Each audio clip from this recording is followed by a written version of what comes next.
Bueno, muy buenos días. Se ven todos muy bonitos desde aquí, a los que están aquí. Aprovechemos para saludarnos, ¿les parece?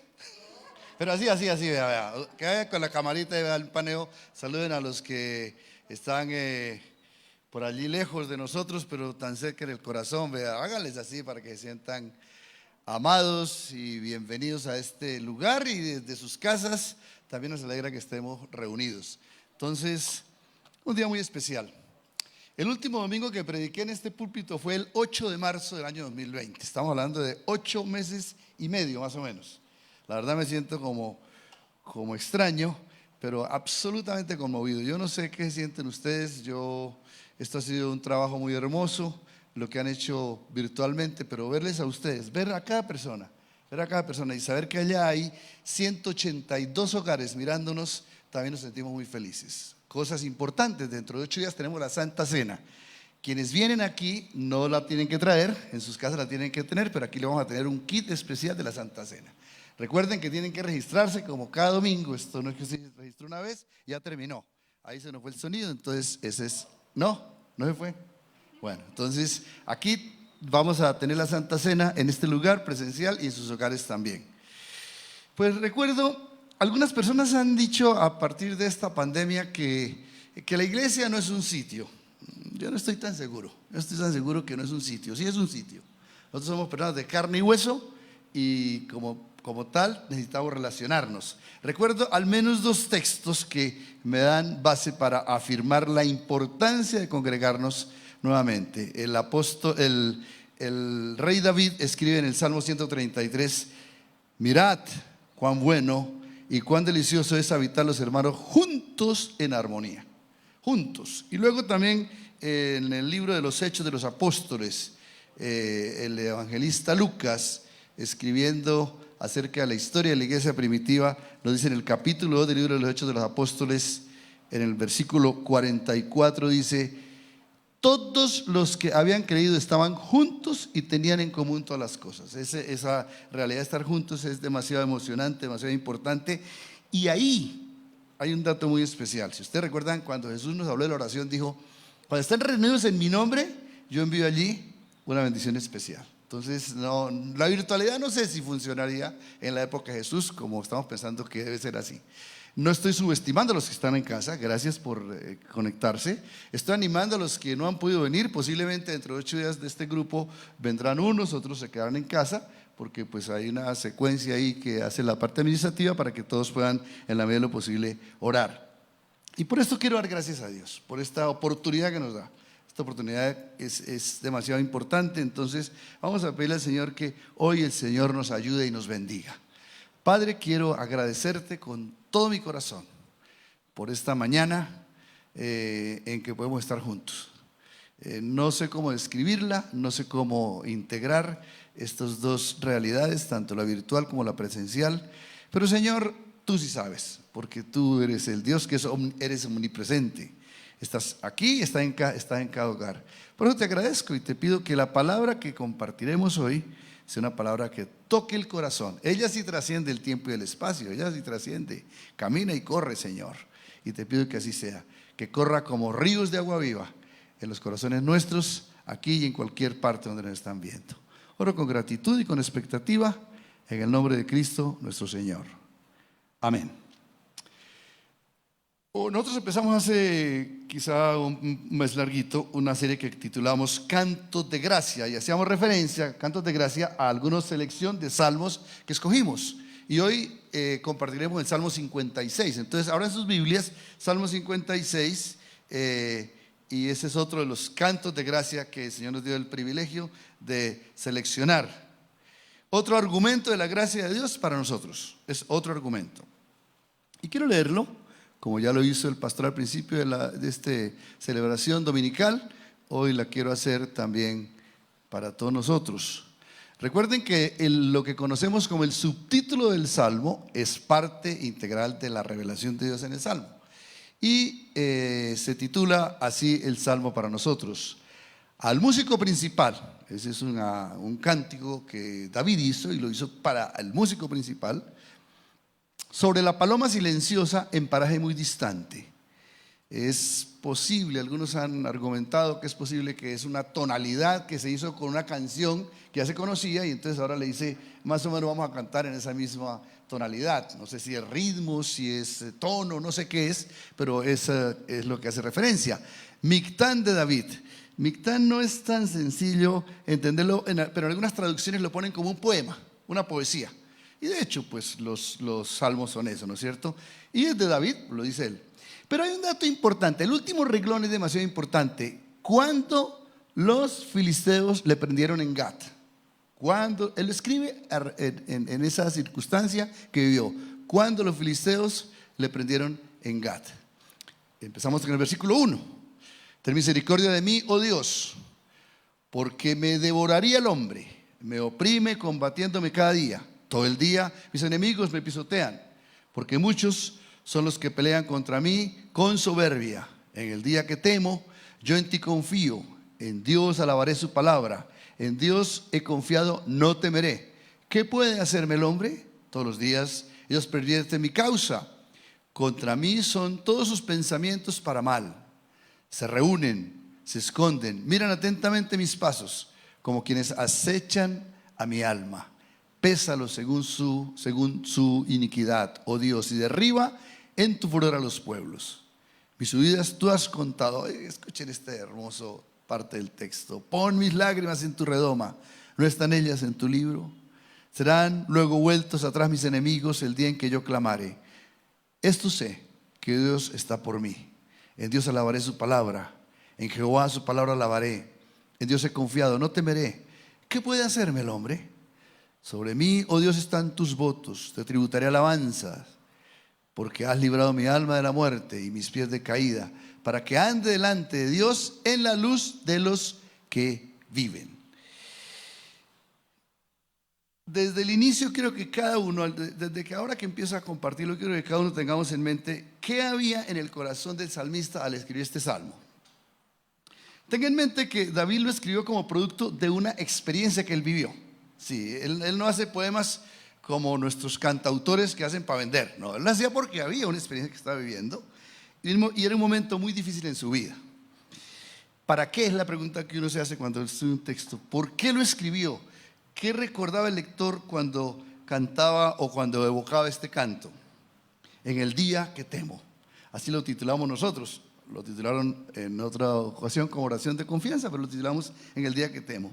Y si yo le preguntara a los que están aquí, a los que están en casa, ¿qué título le pondría en estos días al poema de su vida? Piensen en un título. ¿Qué título le pondría? Lamentablemente no podemos pasar todos aquí, pero van a pasar, bueno, no va a pasar nadie, la verdad. Pero sí, si yo tuviera que escribir un título en estos días, yo le pondría al título del poema 6 razones que alegran mi corazón. Federico, Maya, Alicia, Fiorella, Lucas y David. 6 razones que calientan mi alma. 6 razones que desordenan la casa. Eso sería y ahí hay una de las razones, ve, ahí está Luquitas. En estos días me ha dado después de viejo por escribir poemas y escribí, no sé si es un poema, escribí un poema, se titula ¿Por qué? Y me parece que es un poema bonito, un día lo voy a votar. Cuando ya me muera no quiero que quede por ahí ninguna herencia de esos temas. Otro que escribí es ¿quién? Lo escribí para mí. Como muy posiblemente David escribió ese poema para él mismo. No sabemos cuántos años pasaron desde el momento en que vivió esta experiencia, porque él está contando una experiencia pasada, después la pone ya en forma de cántico y lo escribe para el músico, ya la parte musical. Y el Salmo 56 en el título expresa algo de esa realidad. Cuando los filisteos le prendieron en Gat. Cuando es un adverbio de tiempo, ¿sí? Que evoca una realidad que vivió él, que vivió y que ahora la trae a la memoria. Y fue una crisis por la persecución que está viviendo por los filisteos. Y añádale a eso que posiblemente una experiencia que está viviendo también entre las muchas huidas, como él en algún momento menciona, por parte del rey Salomón, perdón. Esto ya no me puede regrabar, hay que decirlo así. El rey Saúl, ¿no es cierto? Él está huyendo de Saúl y en esa huida le cogen en Gat los filisteos. Y entonces David trae a la memoria esta crisis. Y miren conmigo en la Biblia, allá en sus hogares y aquí. Miren conmigo en la Biblia algunas partes que él descubre, que él pone de manifiesto cuál es el problema que tenía.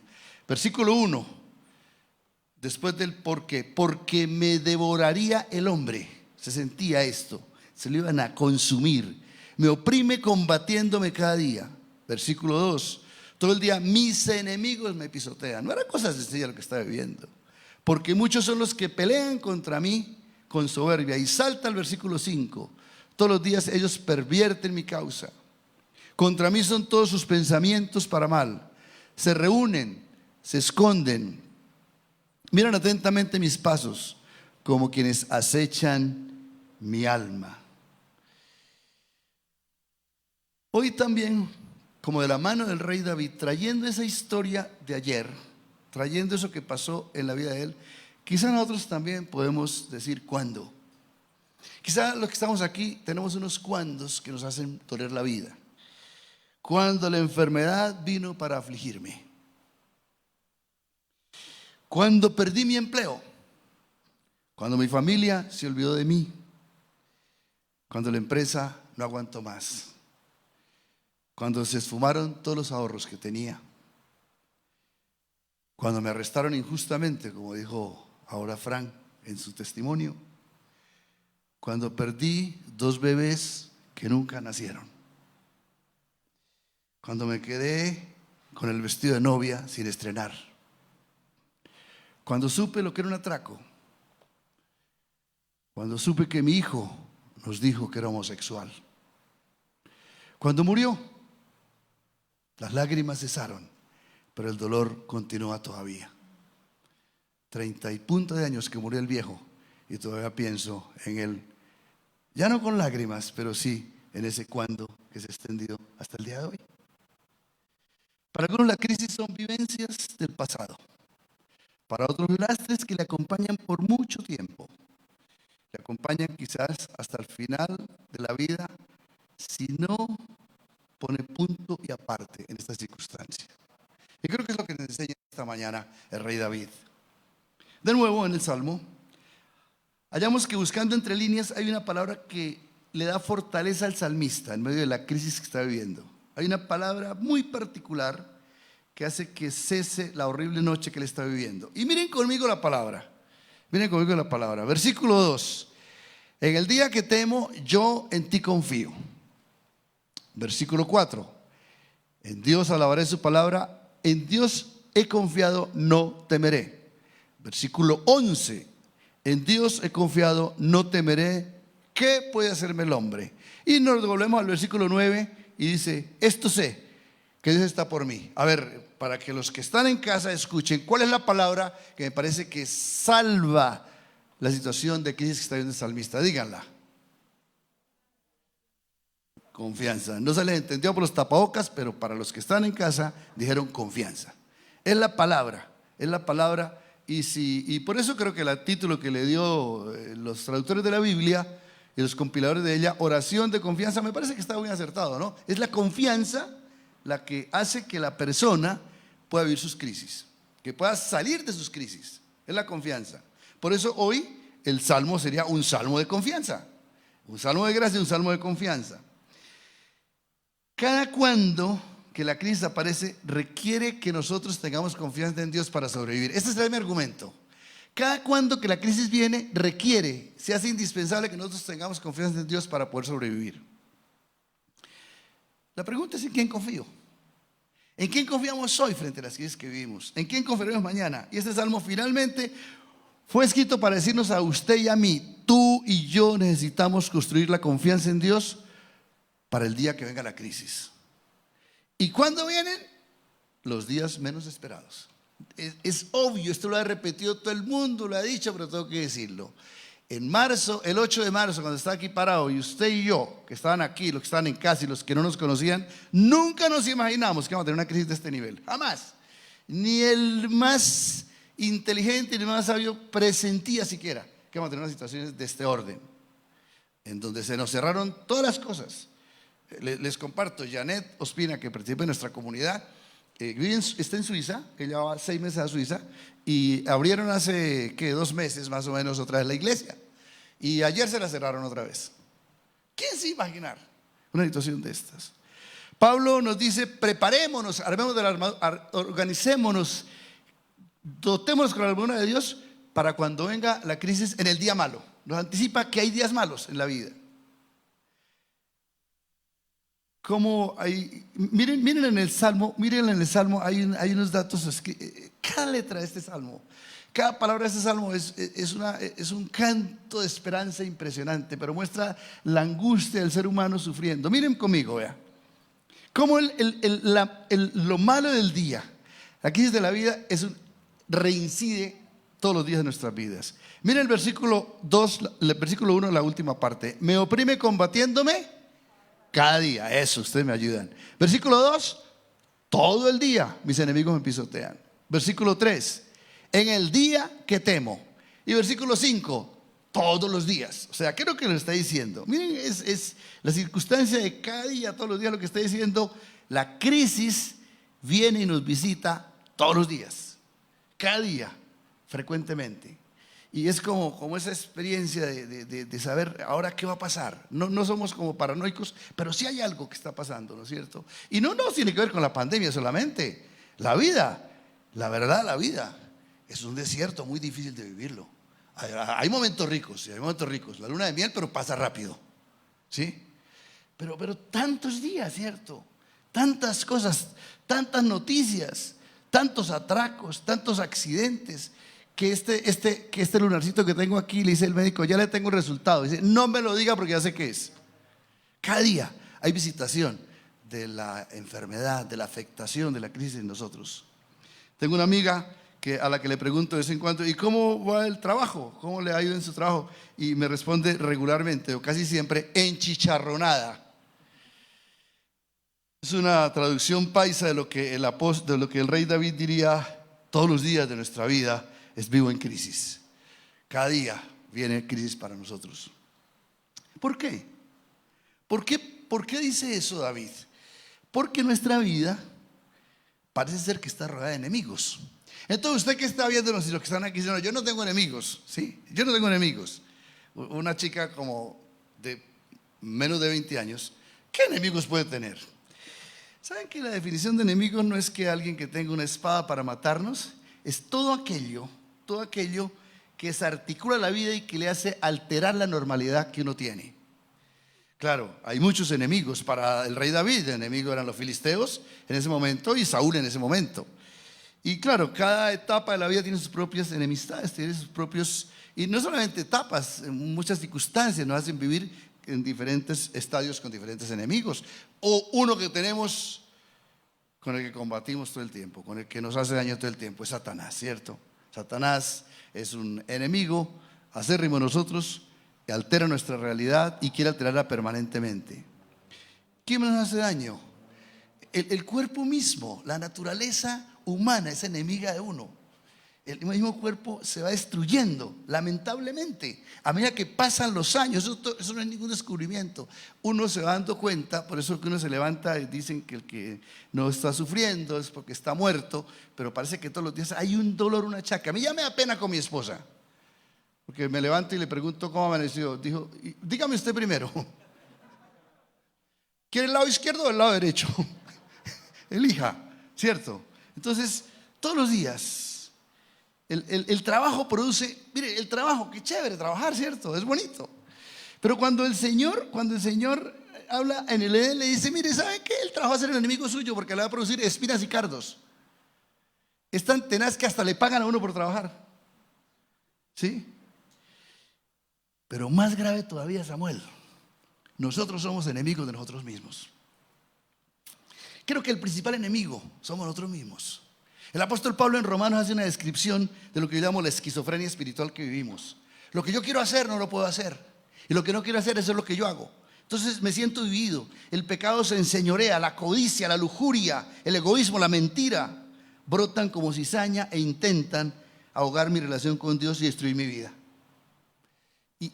Posiblemente aquí haya personas y en los hogares hay personas que no les pasa eso, pero a mí me pasa, yo me siento enemigo. ¿Qué pasó? Han pasado tantos años y todavía tengo que luchar con estos pecados. Todavía tengo que luchar con esta forma de pensamiento. Todavía me provoca lo que me parecía que era solamente una provocación de la juventud. Y otra vez David dice: en el día que temo, yo en ti confío. En el día que me encuentro con mi enemigo, yo en ti confío. Mi confianza está en Dios. Solo Él, diría David, me sostendrá frente a mi enemigo.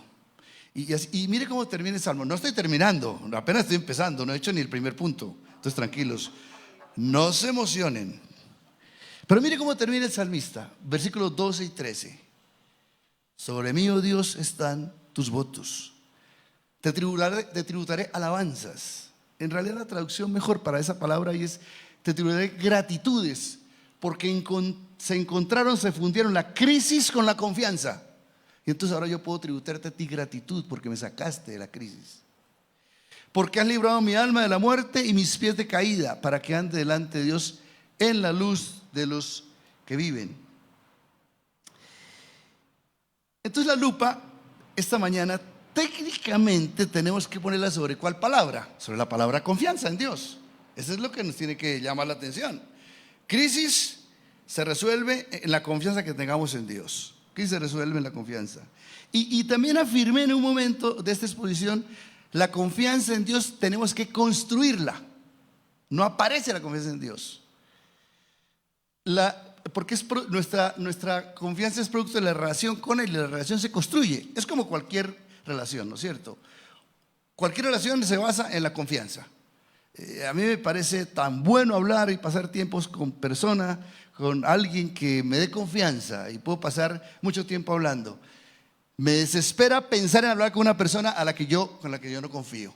Sé que me está echando carreta, sé que me vio carebobo, sé que me va a engañar, sé que me dice: le tengo lo mejor para usted, y es para tumbarme o por sencillamente porque quiere engañarme. Pero cuando uno tiene confianza en alguien, uno quiere y la pasa rico y está bien y está cómodo. Entonces, ¿qué vamos a ver hoy entonces? Tiene que ver con la confianza. Vamos a ver el tejido del Salmo. En el tejido del Salmo encontramos 3 maneras, para los que toman nota, 3 maneras como David construyó la confianza en Dios. Habrán muchas más en otras partes de la Biblia, pero aquí en el Salmo concretamente, si entresacamos en ese tejido, vamos a encontrar 3 maneras como el salmista nos grita y me dice: mire, haga esto, viva esta realidad, y usted va a poder confiar en Dios. Y entonces, frente a la situación que está viviendo en crisis, usted puede resolverla. Porque es que se levanta otra vez en el versículo 2 y 3 para vivir. Yo puedo vivir en la tierra de los vivientes. ¿Por qué? Porque aprendí a confiar en Dios en medio de la crisis que vivo. La primera manera para construir la confianza en Dios, cuando venga la crisis, en el día malo, cuando los filisteos, cuando Saúl, tiene que ver, en primer lugar, la primera manera es sabiendo que Él es misericordioso. Extraño, ¿no es cierto? Pero quiero desarrollarlo y compartirlo. Empieza el versículo 1 justamente con esa afirmación: ten misericordia de mí, oh Dios. ¿Cómo traducir que Dios es misericordioso? ¿Qué significa que Dios es misericordioso? En realidad, de una manera simple, el hecho de que Dios sea misericordioso lo que quiere decir es que Dios se compadece de nuestro sufrimiento y por ende actúa. Dios se compadece del sufrimiento y por ende actúa. Ahora, eso no aparece, es una construcción en la vida de David. Las historias que ha vivido, note que él habla en un momento, habla de en el versículo 8 dice: mis subidas tú has contado. No es la primera vez que David está en la olla. No es la primera vez que él está corriendo a Saúl. No es la primera vez que está corriendo a los filisteos. Desde muy chiquito desde muy jovencito tuvo que enfrentar esta situación con los filisteos. Entonces, David supo porque revisó su vida con Dios.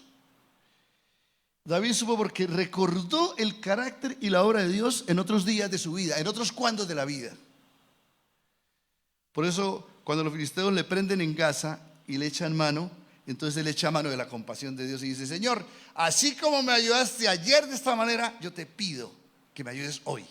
O sea, la construcción está en el pasado, en el hecho de que he tejido y he recordado y he construido lo que en otrora fue parte de mi relación con Dios.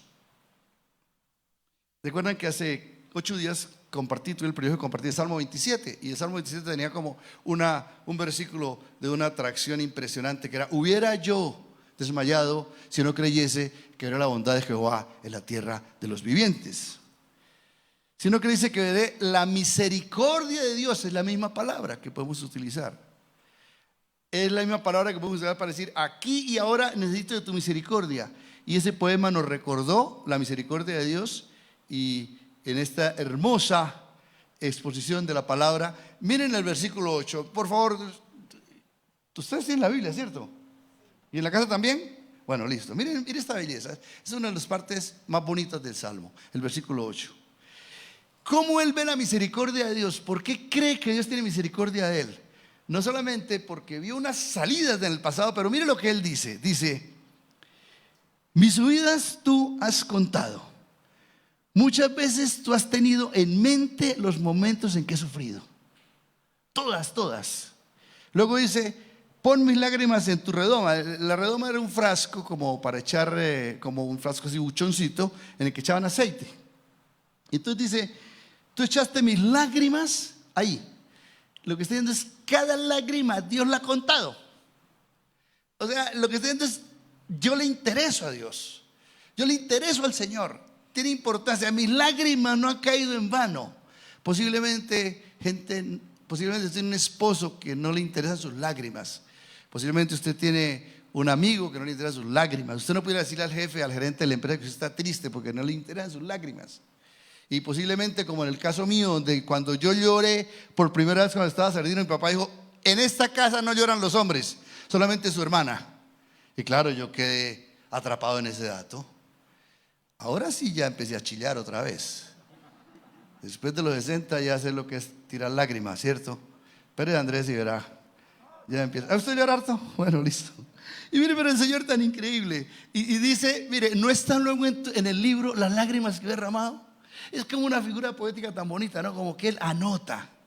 Y dice: has sufrido, Marta ha sufrido por esto, Diego, Pedro, he visto tus dolores, sé. Y entonces esa es la compasión que él tiene, y de esa compasión empieza a actuar. No es que no le importemos, al contrario, Dios es misericordioso y se compadece de mi crisis.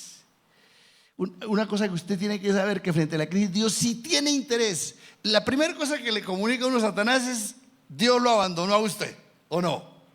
Yo recuerdo, para mí fue muy tenaz, muy tajante en mi enfermedad, y me marcó la enfermedad de hace 3 años. Cuando estaba en la clínica, la primera voz que yo escuché: a usted Dios no le interesa su vida. Usted tanto que esté entregado y es que entregado su vida a Dios, Dios no le interesa su vida. Y era como un susurro permanente que me maltrataba. Y ahora llego y encuentro al salmista cuando dice: cuando yo estaba en crisis, mis lágrimas, mis dolores te interesan. Es más, las tengo anotadas. Dios es misericordioso. Entonces se construye la relación sabiendo que Dios es misericordioso. Y hay que revisar, hay que recordar de cuántas nos ha sacado el Señor. Aún de los que estamos aquí, de cuántas nos ha sacado, y de los que están en casa, el Señor. La segunda manera para construir la confianza en Dios, para cuando venga la crisis, es afinando el oído a su palabra. La traducción Nueva Versión Internacional traduce el versículo 10 y 11 de esta manera: Dios, que confío en Dios y alabo su palabra. Confío en Dios y no siento miedo. ¿Qué puede hacerme el hombre? Lo que está diciendo es que la palabra es el argumento de confianza en Dios para el rey David. Él termina alabando a Dios por su palabra, porque es su palabra la que le tiende el lazo frente a la crisis. Debe ser la voz de Dios la que sopesa nuestras vidas en la crisis para llevarnos a la liberación. Él propone alabar la voz de Dios porque ha sido la fuente de su liberación. Él no puede quedarse callado frente a que Dios le ha hablado. Y cómo es importante cuando estamos mal que alguien nos tire una palabrita, ¿no es cierto?, de consuelo. Alguien nos diga: tú puedes. Alguien nos diga: eso no es tan duro como pensamos, pero yo te voy a acompañar, yo te voy a apoyar. Pues en Dios es mucho más que eso. Dios derrocha su amor y su misericordia en su palabra. Por eso es que el versículo en el capítulo 27 de los Salmos, como compartimos hace 8 días, el rey David se da cuenta de esto y dice: una cosa he demandado a Jehová y esta buscaré, que esté yo en la casa para conocer la palabra del Señor, porque la palabra es la que le trae a él la esperanza y a partir de la cual construye también su propia alivio en la vida. Entonces, la práctica de la palabra para David no fue una práctica religiosa, es una práctica de supervivencia. En él hallamos reposo. Solo tu palabra me da confianza.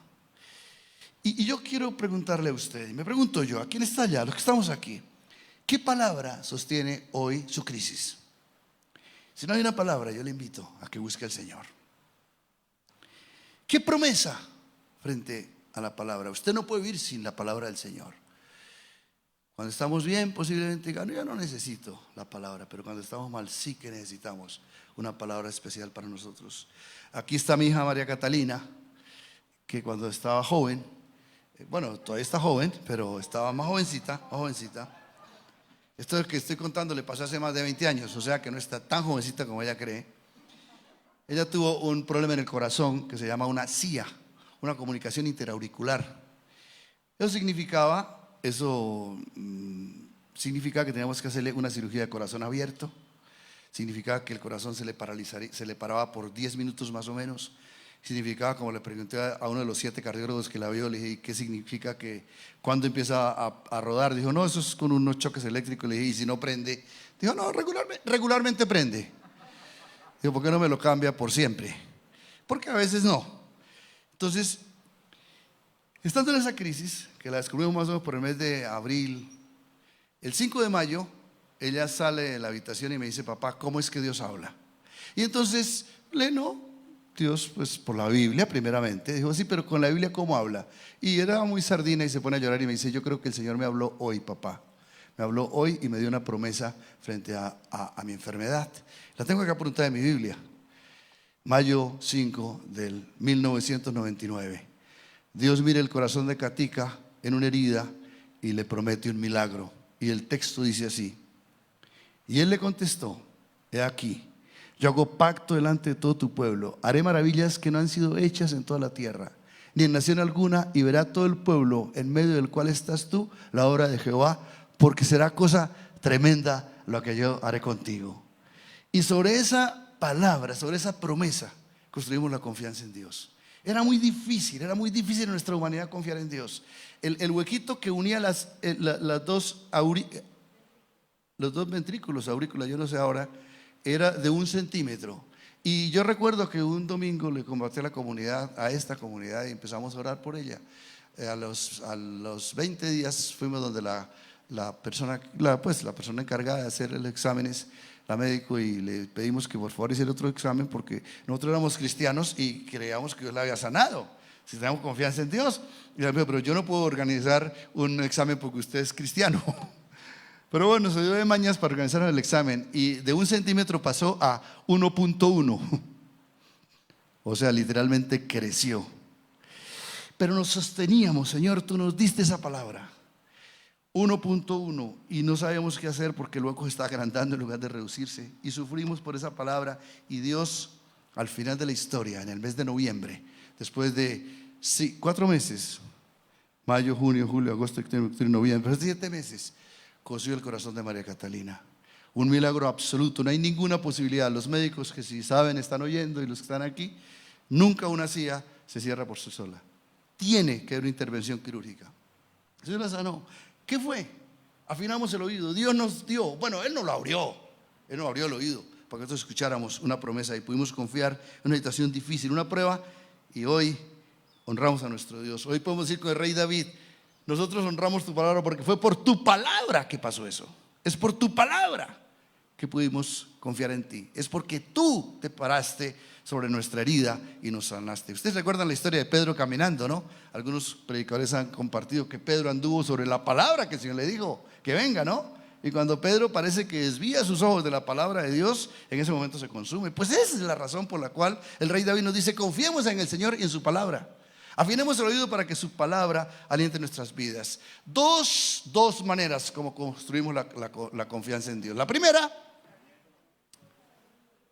sabiendo que Dios es misericordioso. Y es una construcción que se hace en los tiempos. En segundo lugar, afinando el oído a su palabra. Y la tercera manera que nos plantea este hermoso salmo. Yo les voy a invitar que después de esta predicación, que les voy a decir, yo intenté hacerlo mejor, pero no ni se compara lo que usted va a hacer después de esta semana cuando le meta la muela a este salmo y vea cuántas delicias tiene. Pero la tercera manera que nos plantea el rey David, sabiendo que Dios oye nuestro clamor. Sabiendo que Dios oye nuestro clamor. Versículo 9 dice: serán luego vueltos atrás mis enemigos el día que yo clamare. Esto sé, que Dios está por mí. El día que yo clamare serán vueltos mis enemigos. Y el versículo 7 dice: pésalos según su iniquidad, oh Dios, y derriba en tu furor a sus pueblos. El salmista supo que el oído de Dios no se había cerrado para oír el clamor de los que le claman. Es una redundancia, pero es así. Dios oye el clamor de los que le claman.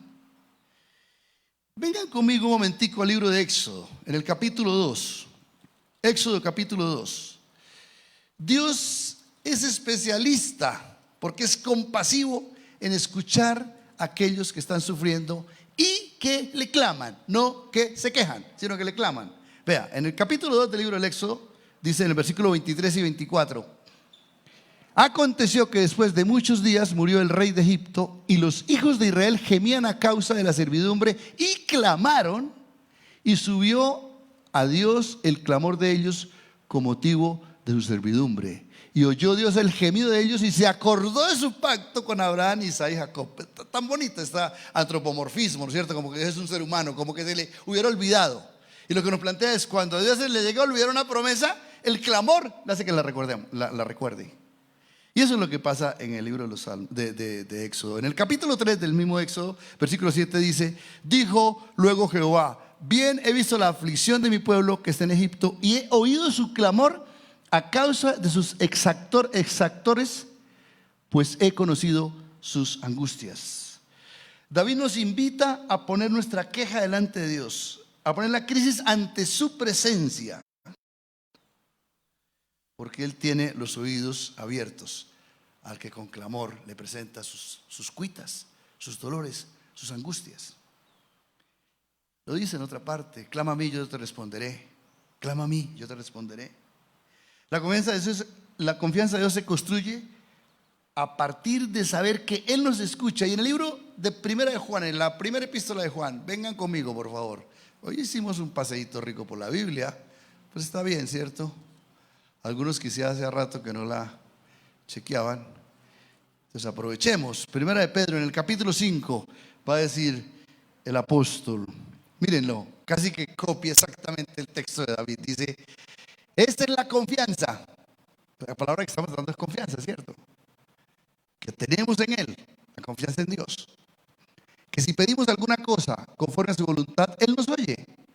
Y si sabemos que Él nos oye en cualquier cosa que pidamos, sabemos que tenemos las peticiones que le hayamos hecho. O sea, la confianza se construye en la tercera manera. Aparece saber que Dios responde a nuestros clamores. Que Dios nos invita a que clamemos y que Él nos escuchará. En el libro de Santiago, en el Nuevo Testamento, en el capítulo 4 va a decir: no tienen porque no piden. ¿Cómo se combate la desconfianza? Clamando. ¿Cómo se construye la confianza? Clamando. Y miremos ya la última miradita al Salmo. Versículo 1. Hablamos de cada día, ¿no? Cada día hay crisis. Versículo 2. Todo el día hay crisis. Versículo 3. El día en que temo. Y versículo 5. ¿Cuándo hay crisis? Todos los días. Y mira el encanto del versículo 9. Serán luego vueltos atrás mis enemigos el día en que yo clamare. Note, de los días difíciles, el día que contrasta con la dificultad es el día que yo clamo. No es el día que me pongo las pilas, no es el día que yo asumo y digo para las que sea, no es el día que yo me las doy de valiente, es el día que yo me pongo de rodillas y le clamo. Vendrán días difíciles, pero el postulado, el planteamiento, el argumento del rey David es: esos días se resuelven en el clamor, porque ahí aprendemos en el clamor la confianza al Señor. Cuando los días son malos, en esos días el Señor es bueno por el clamor que hagamos a Él. Vengan a mí, acerquémonos confiadamente. 3 maneras de construir la confianza en Dios para enfrentar la crisis. 1, sabiendo que Él es misericordioso. 2, afinando la oído para escuchar su palabra. 3, sabiendo que Él oye nuestro clamor. Ninguna relación se sostiene si no hay confianza. Ninguna crisis aguanta si no hay confianza. La crisis nos va a consumir si no confiamos en el Señor. En estos días difíciles, qué bueno que confiamos en Él. Quiero, con los que están en casa, quiero con nosotros terminar orando. Quiero pedirle al Señor que cualquiera que sea nuestra circunstancia, David lo escribe de una manera caótica, ¿no? No es solamente como una palabra crisis, una baratija que pasa en la vida de él. Carlos Fernando, en estos días, me llamó para compartirme una crisis que tenía, una denuncia que llevaba 20 años ahí amenazándolo, y se le vino la negra oscura del alma, la negra noche oscura del alma. Y clamamos, y clamaron, y mucha gente clamó. Y después de un par de semanas hubo un parte de victoria. Y hoy confías más en el Señor. Y pudiste confiar porque clamaste. Dios es bueno y escucha nuestros clamores. Padre, esta es una mañana, Señor, en que nos invitas a confiar en ti. Porque sin confianza, Señor, ya no eres ni nuestro papá. Eres solamente un Dios lejano. Eres quizá como Zeus, el dios de la mitología, que es el dios del trueno, el que se pone bravo y reparte rayos para todo el mundo. Pero en el lado de la verdad, el Dios verdadero, el Dios de David, de Abraham, de Isaías y Jacob, el Dios de nosotros, es el Dios que es absolutamente confiable. Ayúdanos a construir, Señor, esta confianza para que cuando vengan ríos, tempestades y vientos, podamos descansar en que tenemos un Dios que es muy grande. Tengo a mi papá. Por eso Jesucristo pudo ir a la cruz, porque tenía un papá que le levantaría a los muertos. Por eso Jesús se arriesgó en la tierra, porque tenía un papá que le respaldaría. Y hoy, Señor, por la gracia de Dios, tenemos a Jesús y al Espíritu Santo que nos ayudan a poner nuestra confianza en ti, papá lindo, para que los días difíciles se conviertan sostenibles en el gran amor del que es confiable, en el Dios de nuestra salvación. Y podemos terminar como el salmista: tributaré gratitudes a ti, porque libraste mi alma, libraste mis pies de caídas. Estoy delante de ti y estoy en la luz de los que viven. Te agradezco, Señor. Atiende a las angustias, no por nuestra oración, sino por la confianza que cada uno pueda poner en Dios. Atiende a los que están preocupados, ni siquiera por nuestra oración, sino por el amor que pones en aquellos que confían en ti, Señor. Gracias por la palabra de esta mañana, por la bondad que tienes con nosotros y por la confianza que despiertas cuando leemos la palabra de Dios. Recordamos, Señor, que un día mostrarás tu gran oportunidad para bendecirnos y confiar eternamente y para siempre cuando te veamos cara a cara. Por eso, a una voz, junto con esta comunidad, decimos y terminamos diciendo: Maranata. Ya no lo dijimos solamente uno, sino todos. Que Dios nos bendiga. Y ahora nos queda Encuentro Kit. Es posible, aquí los que estamos en casa salimos, los que quieran verlo está bien. Los que están en casa quédense, acompañan a los niños. Gracias, Laurita, y los que han trabajado en esta belleza. Gracias a cada uno. Y dentro de 8 días inscríbanse. Tenga lista la Santa Cena en su casa y aquí venimos a compartirla. Dios nos bendiga.